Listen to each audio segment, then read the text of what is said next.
닷성욱의 취업톡 최성욱 차장입니다. 자, 그래서 여러분들 어 인제 오늘 두 번째인데요. 예, 이제 나머지 또 5개 또 할 겁니다. 5개씩 끊어서 갈 거고요. 어 제가 자주 말씀드리지만 모든 클립에서 다 얘기한 그래서 면접은 정답은 없다. 저도 정답이 아닐 수 있다. 하지만 경향과 하지 말아야 될 것과 트렌드는 있으니 그거에 대한 이야기를 드릴 거고요. 꼭 제가 제안 드린 대로 한다고 합격하는 보장도 못 한다. 하지만 그래도 인사이트는 얻으실 수 있을 거고 '아 이거구나.'라는 건 얻으실 수 있을 거예요. 그리고 두 번째는 대화다. 면접은 대화합니다. 정답이 있지 않아요. 대화한다는 느낌, 그리고 진솔한 느낌, 진심, 이거 되게 중요해요. 거짓말을 한다는 느낌이 드는 순간 여러분들은 떨어지게 돼요. 그거 잊지 마시고 이제 다음 5개 또 들어갈게요. 자, 첫 번째가 생활 신조 아니면 가치관 아니면 요런 것들을 물어보는 문항이 있어요. 그리고 혹은 존경하는 사람, 롤 모델이 있습니까? 이런 질문들이 요즘 좀 나오는데 이게 인제 뭐냐면은 생각해 봅시다. 이제 생활 신조 같은 경우에는 요거는 한두 개는 좀 진짜 여러분들이 생각하는 평소에 그거를 좀 나이스한 워딩으로 좀 가지고 좀 하나를 만들어 놓는 게 좋아요. 어디서든 써먹을 수 있어요. 1분 자기소개에선 웬만하면 써먹지 말고 이런 데서 써먹는 거죠. "생활 신조가 뭡니까?" 라고 물었을 때 진짜 저는 진짜 그렇거든요. 그래서 제 그 유튜브 본 친구들은 다 알 거예요. 제 생활 신조 뭔지. 나태는 도태. 근데 자주 나태해져요. 저도 사람이다 보니까 어쩔 수 없지 뭐. 그런 최대한 나태는 도태 뭐 생각하면서 나태하지 않으려고 하고 두 번째가 영원히 살 것처럼 꿈을 꾸고 내일 죽을 것처럼 오늘 살아라. 이게 인제 제임스 딘이 한 얘기인데 이 두 개는 제가 달달달달 외우고 다니는 이 제가 3 학년 때부터 달달달 그때 싸이월드 시대였는데 싸이월드 시대에 이 제임스 딘의 이 멘트가 여러 군데 나왔었어요. 그래서 너무 마음을 울리더라고요. 그랬었고 나태는 도태는 그 당시에 MSN 메신저라고 있는데 여러분들 여러분들은 좀 모를 거예요. MSN 메신저의 제 대화명이었어요 항상. 한 6 개월 이상 했던 것 같아요. 그래서 이 이야기를 합니다. 그래서 나태는 도태 뭐 "생활 신조가 뭡니까? 본인의 가치관은 뭡니까?" 그러면 "제 가치는 나태는 도태 이 성실하다는 거 이게 제일 중요한 가치라고 생각합니다." 아니면 본인들이 생각하는 그런 가치 다 다르잖아요. "저는 그 정직함이 제일 큰 제 인생에서 가치관입니다. 그래서 어떤 상황이든 솔직하고 정직해야지 큰일이 안 일어난다." 뭐 이건 제 가치관이기도 하거든요. 그래서 이런 얘기를 좀 해 주셔야 돼요. 그리고 뭐 제가 또 학생들한테 많이 얘기하는 고민을 짧게 액션을 빠르게 뭐 이런 것도 다 있고요.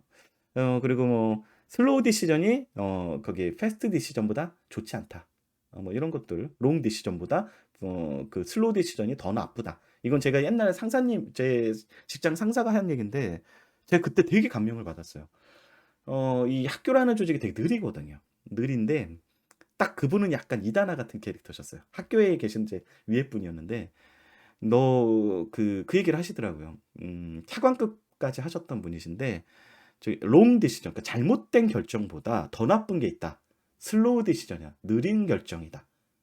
그래서 잘못되더라도 빠른 결정으로 하면 수습할 시간이 있는데 슬로우 디시전은 아무것도 못하는 경우가 많다는 거예요. 뭐 이런 얘기들도 해 주셨어요. 어쨌든 여러분들이 받았던 그리고 여러분들의 태도적으로 좀 영향을 받았던 그런 스토리들이 있으면 이거에 그냥 녹여내면 돼요. 생활 신조나 가치관. 어렵지 않아요. 이건 정답이 없어요. 네. 이걸 통해서 여러분들이 어떤 걸 되게 추구하는 사람인지 보고자 하는 그런 거니까.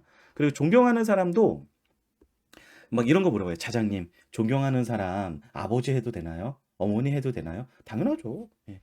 예 존경하는 사람도 마찬가지예요. 여러분들이 왜 존경을 한다는 이유는 리스펙을 한다는 거고 리스펙을 한다는 이유는 이유가 있어요. 그리고 내가 추구하는 가치가 거기 녹아져 있어요. 모습이 있단 말이에요. 말 그대로 롤 모델이잖아요. 역할 모델.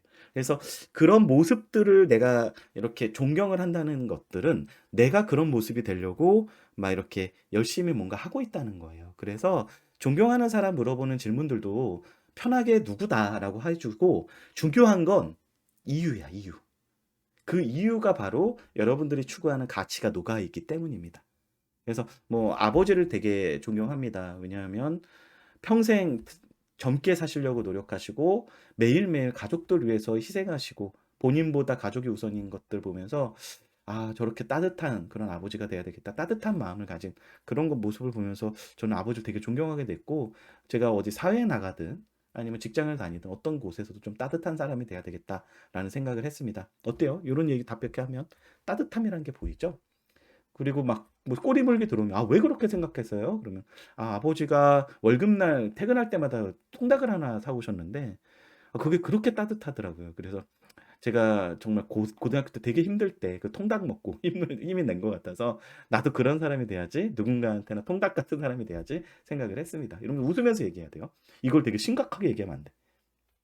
톤 앤 매너, 표정, 말투, 그다음에 눈빛 다 중요하기 때문에 이게 조합이 돼서 여러분들의 이미지가 형성이 되는 거예요, 면접에선. 자, 그래서 존경하는 사람은 그런 의도다. 그래서 이유가 중요하다. 그리고 회사에 대해 아는 거 있어요? 자, 우리 회사에 대해서 어떻게 알았어요? 이런 사람도 있어요. 예를 들면 이제 계열사 중에 메이저 계열사가 아닌 곳에 여러분들이 지원을 하거나 중소기업이나 스타트업에 지원을 하게 되면 우리 회사 어떻게 하셨어요?" 이제 물어봅니다. 근데 여러분들이 간혹 이거에 대해서 답변을 하려고 되게 어색하게 얘기하는 사람들이 있어요. 근데 면접관들도 알아. 우리가 인지도가 좀 떨어진다는 걸 아는 사람들이 많단 말이에요. 근데 뭐 예를 들어서 셰플러 코리아라는 볼 베어링 회사가 있어요. 외국계 회사인데 여러분 잘 처음 들어보죠. 이런 회사에 내가 면접에 갔어. 근데 "우리 셰플러 코리아 어떻게 알게 되셨어요?" 라고 했는데 셰플러 코리아 제가 자동차에 관심이 많습니다. 자동차 쪽에서 볼 베어링이 들어가는데요. 볼 베어링 만드는 회사 중에 셰플러 코리아가 전 세계 1 위라는 걸 알게 되었습니다. 막 이렇게 얘기해. 믿겠습니까 여러분들? 자동차를 진짜 좋아하는지도 모르겠고. 거짓말하다 걸리면 면접은 끝장이에요. 그냥 솔직하게 얘기하세요. 회사에 대해서 그러니까 계기를 물어봤다. 모티브. 그래서 "우리 회사 어떻게 알게 됐어요?" 셰플러 코리아 다시 갑시다. "우리 회사 어떻게 알게 됐어요?" 라고 한다면 "아 네. 제가 취준생이다 보니 여러 공고를 보다가 셰플러 코리아라는 곳이 지금 인사 직무를 뽑는다는 걸 알게 됐고 공고를 클릭해서 봤더니만 너무나 괜찮은 회사라는 걸 이 자기소개서 쓰면서 알게 됐습니다. 그래서 찾을수록 볼 베어링에서 세계적으로 순위권에 있는 게 회사고 기술력이 좋고 한국에서도 점유율이 얼마 정도 된다는 걸 알면서 '와 이런 곳에서 내가 인사 업무를 하면 되게 좋겠다.' 그렇게 해서 알게 됐습니다. 이건 솔직한 거잖아요. 과정이 있잖아요 이렇게. 기승전이. 처음에 몰랐다가 공고를 보고 알게 돼서 한번 좀 지원할까 말까 고민하다가 서치해 봤더니 되게 괜찮은 회사고 여기가 이런 상황이라서 '내가 이 직무를 수행을 여기서 하면 되게 보람되겠다 어떤 포인트에서.' 이런 스토리로 얘기를 하면 마음을 울리죠. '아 그래. 저 친구 그래도 우리 회사 좀 조사했구나.' 말도 얼토당토하게 아까처럼 뭐 원래 알고 있었다는 식의 이런 거 말고 솔직하게 얘기하세요. 그리고 여러분들이 아마 인제 면접 준비하면 경쟁 분석도 하셨을 거고 시장 조사도 했을 거예요. 산업기업 직무 분석을 당연히 해야 되니까. 그리고 그런 것들을 한 다음에 "회사에 대해 좀 아는 거 있습니까?" 라고 한다면 요거는 최근 이슈에 대해서 얘기를 하고 그거에 대한 솔루션을 얘기해 주는 게 좋아요. 예를 들어서 뭐 이원을 썼다. 그러면 회사에 대해 아는 거 있습니까?" "예. 이원은 최근에 제가 그 면접 준비하면서 어떤 기사를 봤습니다. 최근에 법령이 바뀌었는데 이원이 이런 쪽으로 바꾸고 있다는 기사를 봤고 제가 영업 직무에 지원했기 때문에 이원 LPG 주유소에서 이런 좀 편의점 사업을 같이 할 수 있는 포인트들 이런 것들을 한번 접목시켜서 하면 어떨까?" 이런 생각도 해 봤습니다. 왜냐하면 특히나 이원은 뭐 전체적으로 LPG망이 어떻게 구축돼 있고 이렇기 때문입니다. 어때요? 이런 식으로 얘기하면은 호감이 당연히 들죠. 내가 할 수 있는 건 나와 연결시켜서 회사에 대해서 어떤 법령이나 산업 이슈, 기업 이슈, 직무 이슈랑 나랑 연결시킨 걸로 회사에 대해 아는 거를 이렇게 풀어나가는 거예요. 어차피 이게 테스트가 아니라 내 모습을 보여주는 게 면접이니까. 이해되시죠? 자, 그래서 회사에 대해 아는 건 고렇게 들어가시면 되고요. 여러분들 오늘 듣는 분들 요거 제가 지금 20개 정리한 건 무조건 다 좀 정리해 놔야 돼요. 여러분들 물어봐야 돼요. 답변 준비해 가야 돼요. 그러니까 키워드로 아시죠? 스크립트 짜면 안 되고. 13 번.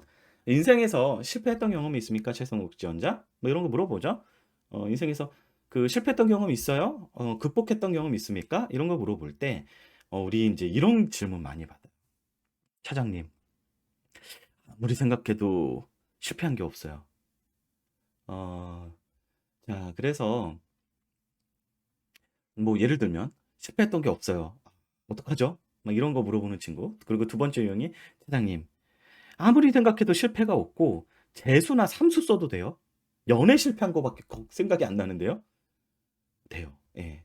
자, 요거의 포인트는 뭐냐면 이 문제의 의도가 뭐냐면 인생을 살다 보면은 힘들 때가 있잖아요. 아까 스트레스 해소법이랑 비슷한데 이게 더 세지, 이 질문이. 근데 인생에서 좀 뭔가 난관이 있을 때가 있어요. 잠깐 물 한 잔만 마실게요. 아, 망했다. 씨, 망했다. 아, 어떻게 뭐 이럴 때가 오잖아요. 누구나 있죠. 저도 있죠. 많았죠. 아, 이거 어떡하지? 실패했는데, 망했는데, 어떡하지? 그때 이제 멘탈이 흔들리죠. 그래서 두 가지 포인트예요. 어떤 때 이렇게 이런 실패감을 느끼는지, 그리고 두 번째는 그럴 때 어떻게 대응하는지. 요 두 가지 포인트를 보는 게 바로 실패 극복 문항이에요. 면접 질문에서.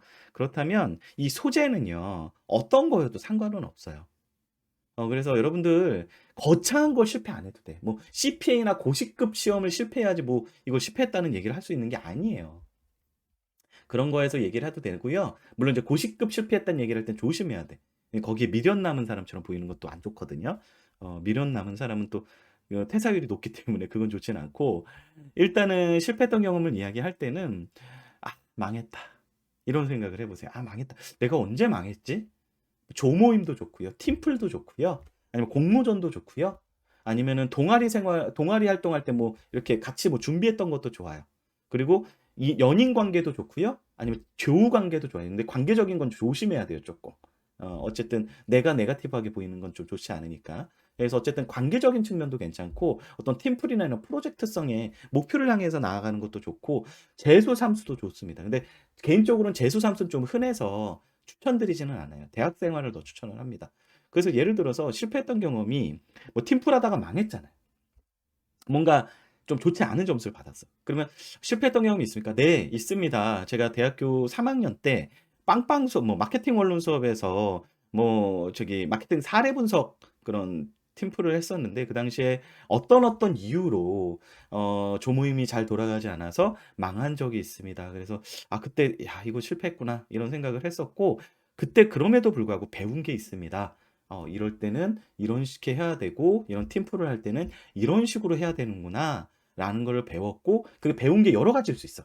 이 망한 이유가 어떤 조언에 의한 어떤 팀웍의 문제면 팀웍에 대한 중요성을 배웠고, 사람들 동기부여할 때는 어떻게 되는 걸 배웠다. 그래서 다음 팀플 할 땐 이렇게 했더니만 성공적으로 흘러갔다.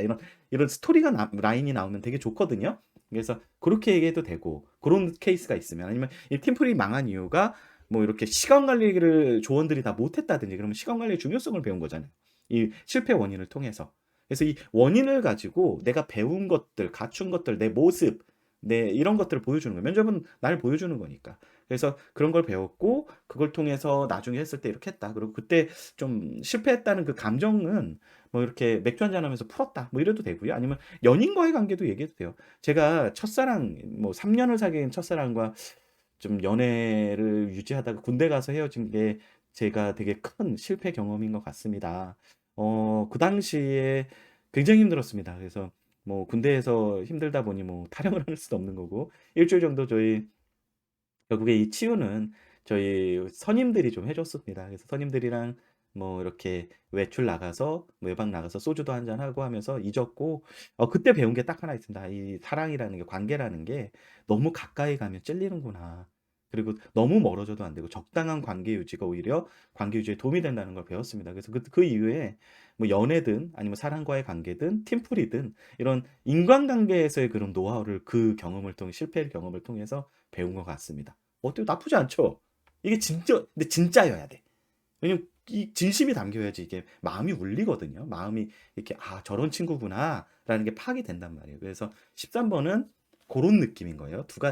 한 두세 가지 케이스 말씀드렸습니다. 그리고 왜 물어보는지도 말씀드렸고, 정리하자면 실패 원인, 그러니까 실패했던 상황, 그리고 실패 원인, 그걸 통해서 배운 것, 그쵸? 그리고 멘탈을 어떻게 잡았는지, 뭐 요렇게 좀 정리해서 얘기해 주면 돼요. 자, 그리고 14 번. 이 14 번, 15번 비슷한 문항인데, 여러분 이제 상황 면접이 나와요. 상황 질문. 해서 예를 들면 구매팀 같은 경우에는 협력 업체를 관리를 하다 보니 이 그 윤리 의식이 굉장히 중요해요. 윤리 의식이 굉장히 중요한데, 상사의 부정을 봤을 때 어떻게 할 거냐. 예를 들면 자, 최성욱 지원자, 만약에 본인이 구매 업무를 진행을 하는데 본인의 상사가 본인의 그 협력업체로부터 그 돈과 향응을 제공받는 걸 목격했습니까? 어떻게 하겠습니까? 이렇게 이런 질문이 들어왔다고 해 봅시다. 뭐 어떻게 하겠어요, 여러분들? 난감하죠. 자, 이거는요, 여러분들 찌르는 거예요. 찌르는 면접이에요. 상황은 무조건 정답이 없어. 그래서 여기서 여러분들이 좀 조심할 게, 여기서 진짜 조심해야 될 게 톤 앤 매너예요. 모든 게 다 톤 앤 매너가 중요하지만 이런 이제 복잡한 것들은 이 상황 면접에서 무조건 톤 앤 매너를 조심스럽게 가져가시는 게 좋아요. 그래서 상사가 그렇게 부정을 저지르는데 목격했는데 어떡하겠습니까? 라고 물어봤다면, 그러면은 일단 이게 상사가 그런 것들을 했다는 걸 사실인지부터 정말 조심스럽게 좀 파악을 해야 될 것 같습니다. 왜냐면 이게 사실이 아니라면 그 제가 상사 입장에서도 엄청난 누명을 쓰는 거기 때문에 인생이 달린 그런 사건이라 굉장히 조심스럽게 파악을 해볼 것 같습니다. 그리고 그게 사실이라면 이 부분은 사실 그 윤리적인 부분이고, 회사 이게 만약에 외부로 알려졌을 땐 그 구매팀의 이미지뿐만 아니라 회사 전체의 이미지도 안 좋아질 수 있고 공정성에도 문제가 생길 수 있는 포인트가 너무나 많기 때문에 회사 내에 이런 이제 그 윤리 경영 신고 센터가 있는 걸로 알고 있습니다. 그 부분에 제보를 하고 뭐 좀 어떻게 진행되는지 한번 추이를 지켜보는 게 최선이지 않을까라고 생각을 합니다. 어때요? 지금 제 톤 앤 매너 어떻습니까? 굉장히 조심스러웠죠? 처음에 바로 그냥 하는 게 아니라 이렇게 되게 조심스럽게 접근을 해야 돼요. 이런 거. 이런 친구들이 있어요. 이게 정답은 있잖아요. 어쨌든 뭔가 잘못한 거니까 위에 알리거나 뭐 차상위자한테 알리거나 윤리 뭐 신고센터에 알리거나 이래야 되는데 이러는 거야. 자, 상사가 그렇게 향응을 제공받고 협력을 는 어떻게 하겠습니까? 라고 쳤더니, 이 부분은 굉장히 위험합니다. 이 상사가 분명히 잘못한 것들은 제 회사 전체에 악영향을 미칠 수 있습니다. 그렇기 때문에 인사팀이 우선 이 문제를 알리고 이렇게 하겠습니다. 뭐 이러는 거야. 되게 당당하게. 그러면 어때요? 상사를 꼰지르는 사람처럼 보이는 거죠. 조심스럽지 않게. 그래서 이건 조심스럽게 얘기해야 돼요. 그러면은 이게 후속 질문이 어떻게 나오냐면, 이게 만약에 사실이 아닐 때는 어떡할 거예요? 아니면 누구누구씨 굉장히 그 정의감에 불타는 것 같은데 본인이 이걸로 인해서 인사적으로 불이익을 받으면 어떻게 하겠습니까? 내부 고발자가 되는데. 막 이렇게 꼬리물기가 들어. 조심스럽지 않으면. 그래서 이런 건 좀 조심하는 게 좋아요. 예, 그래서 조심스럽게 톤 앤 매너 좋게 해 주시고요. 두 번째 뭐 요런 것도 있죠. 상사가 요즘 MZ 세대들이 야근을 싫어한다고 하는데, 본인 MZ 세대죠 하면서 면접관이 요즘에 비합리적으로 본인 상사가 계속 야근을 강요하면 어떻게 하겠습니까? 매일 12 시야. 어떻게 하겠어요? 최성욱 지원자. 막 이래요. 그럼 어떻게 해야 되겠습니까? 역시 조심스럽게, 조심스럽게. 이걸 약간 돌쇠미처럼 뭐 이런 거 있어요. 네, 상사님이 분명히 이유가 있을 거라 야근을 시켰을 거라 생각합니다. 제가 일을 배우는 과정이기 때문에 열심히 야근하겠습니다. 이것도 네거티브예요. 이거 별로야. 예, 별로예요. 이게 아니라 이것도 톤 앤 매너 조심스럽게, 이렇게 상황 문제 조심스럽게, 분명히 상사님이 그렇게 야근을 시키시는 그 이유가 있을 거라고 생각을 합니다. 그래서 제가 어떤 업무를 통해서 성장을 하고 배우라는 의미라고 생각을 하고, 야근 안 한다고 하면 안 돼요, 여러분들. 이거 보수적이기 때문에 조직은. 그래서 뭐 시키신 일은 열심히 마무리하고 제 책임감 있게 다 완수를 해 놓겠습니다. 하지만 이게 뭐 한 달, 두 달이 계속돼서 몸에 이상이 오거나 뭐 정신적으로 좀 감당하기 힘들 때는 좀 비공식적인 자리, 뭐 맥주 한잔 하는 자리나 회식 자리에서 저희 상사님, 팀장님한테 요즘 제가 조금 몸이 약간 힘든데 이렇게 야근이 계속되는 게 조금 언제까지 지속이 되는 건지 좀 굉장히 조심스럽게, 왜냐면 제가 책임감 없게 보일 수도 있기 때문에 그 부분 조심하면서 여쭤보고, 이 프로젝트만 끝나면 괜찮다고 말씀해 주시면 또 열심히 달리겠습니다. 체력 관리하면서. 뭐 이렇게 조심스럽게 얘기해야 돼요. 웃으면서 밝게 조심스럽게. 어때요? 톤 앤 매너에 따라 비슷한 답변을 하더라도 전혀 다른 이미지가 생겨요. 그래서 이거는 정말 여러분들 마음을 담아서 이야기해야 돼. 아셨죠? 자, 그리고 15번 이제 딜레마 상황 나옵니다. 면접 질문에. 뭐 딜레마 상황이라고 하면 이런 것들이죠. 자, 뭐 여러분들이 만약 컨설팅 업계다, 아니면 뭐 TFT에 투입이 됐다. 그래서 본인이 고객사와 굉장히 중요한 미팅이 갑자기 내일 생겼다. 내일 생겼는데 내일은 어머니의 칠순잔치로 휴가를 낸 상태다. 어떻게 하겠습니까? 그래서 회사랑 개인이랑 부딪히는 상황인 거예요. 자, 이럴 때는 어떻게 해야 되죠? 무조건 극단은 피해야 해요. 그래서 "아 제가 회사에 올인하겠습니다. 저는 회사 일이 훨씬 더 먼저 중요하다고 생각하기 때문에 회사를 우선하겠습니다." 이것도 안 좋고요. 제 가족의 행복이 바로 제 개인의 행복이고 제 개인의 행복이 회사의 행복이라고 생각합니다. 우선 어머니 칠수는 인생에 한 번 있는 부분이기 때문에 이거부터 챙기고 뭐 이렇게 하는 것도 별로고. 그래서 극단적으로 가면 안 돼요, 이런 딜레마 상황. 그래서 둘 다 처리하는 게 제일 좋아. 그래서 우선순위를 있겠죠. 그래서 예를 들면 15번 같은 경우에 아까 그런 질문이었다 하면 내일 고객사와의 중요한 미팅이 정말 그 프로젝트의 성사를 좌우할 수 있는 것이기 때문에 우선은 저희 어머니한테 양해를 좀 구하겠습니다. "엄마, 내가 내일 그 중요한 미팅 마무리만 하고 조금 늦게 참여할게 엄마." 이렇게 얘기를 할 것 같고요. 우선은 회사 미팅에 참여해서 고객사 정말 제 책임 완벽하게 처리하고 그다음에 어머니를 찾아뵙겠습니다. 만약 그게 너무나 늦어진다면 저희 상사분께 1 시간만 뭐 밥 먹는 시간 1-2 시간만 쪼끔만 커버를 해 달라고 뭐 대리님께 말씀을 드리고 어머니 뵙고 같이 생일 케이크하고 다시 회사로 돌아와서 일 처리 마무리하는 게 맞지 않나 싶습니다. 그래서 극단으로 가지 말고요.